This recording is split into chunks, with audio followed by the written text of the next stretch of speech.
ఇంత కష్టం ఎందుకు? వాక్యం చెప్తోంది. నువ్వు ఏదైనా మార్కెట్లోకి వెళ్ళావు, కొనుక్కున్నావు, ప్రార్థన చేసుకో, తిను. కానీ కావాలని విగ్రహార్పితములా వద్దని చెప్పు. వాక్యం చెప్తా ఉంది. అలా చేస్తే పోలా? దానికి దాన్ని ఏమంటారు, థియోలాజికల్ ఇది చేయాలా? ఇప్పుడు ప్రార్థన చేసుకుని మనం ఒక శివాలయంలోకి వెళ్ళి వారు భక్తితో శివాలయంలో ఉంటారు, శివుణ్ణి పూజిస్తారు. మనం వాళ్ళని అవమానపరుస్తూ అక్కడికి వెళ్ళి ప్రార్థన చేద్దామా? యేసు ప్రభువా, ఈ శివలింగం ఎవరో కాదు, యేసు ప్రభువే అని మనం ప్రార్థన చేద్దామా? అది కరెక్టా?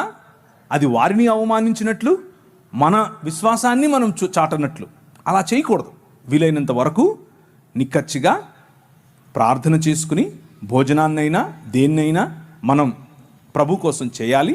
కానీ తెలిసి ఇది ప్రసాదం అని తెలిస్తే అవతలి వ్యక్తితో ఏకీభవించటం లేదు అన్న మాట చెప్పటం కోసం ప్రార్థన చేసుకొని తినాల్సిన అవసరం కూడా లేదు. అసలు తినాల్సిన అవసరం లేదు.